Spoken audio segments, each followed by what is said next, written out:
Tony Baker from Six String Country, and today we're going to learn one by Luke Combs called Back in the Saddle.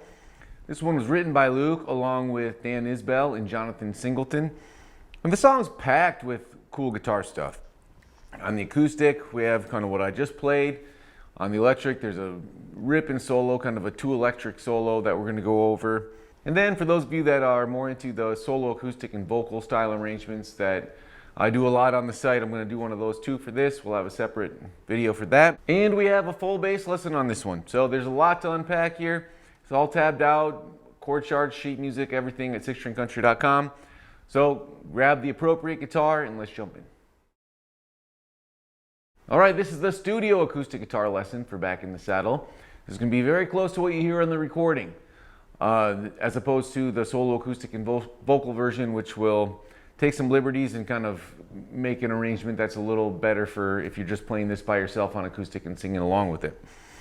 But this is as close as I could get anyway to what they were doing on the record. And you know, some songs are sparse in terms of kind of what you see on stage is what you get. This is a song that has a lot of tracks in that studio recording. And so most of this we can just do with one acoustic part, but there are a couple things like this little intro part that we hear. Right, it's just that. It's tabbed out, but you can see what I'm doing here. Okay. And that's really hard to do along with.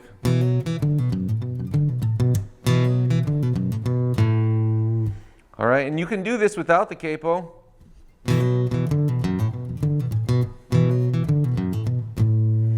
And you're welcome to do that if you'd like, but it sounds to me like we're using a lot of open strings here on the acoustic guitar. And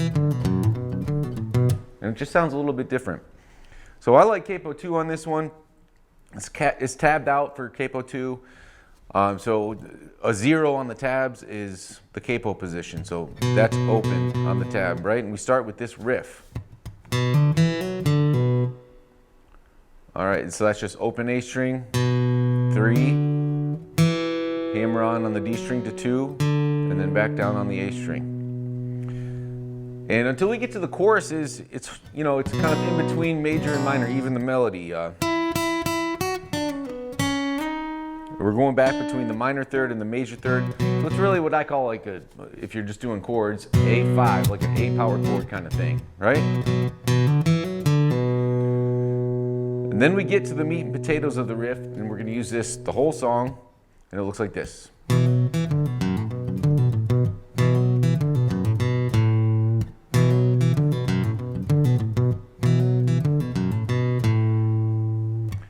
All right, so what we're doing there, and this is tabbed out too, the whole entire acoustic part is tabbed out.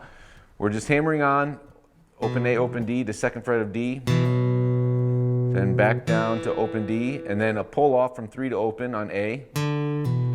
And then open E string, hammer onto 3, A string, E string, and then third fret of A, pull off 3 of the E string, then back to A. So that first part is this, 1.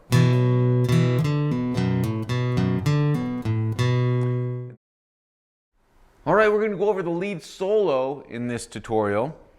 And as an option, if you just have one guitar player in the band and it's you, you can play that whole first electric guitar part, the lead lesson, and then instead of what we're doing on there over this solo break, you can play this. And that's exactly what I would do if I was the only guitar player in the band.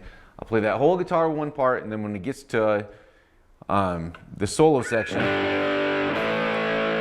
I just switch to.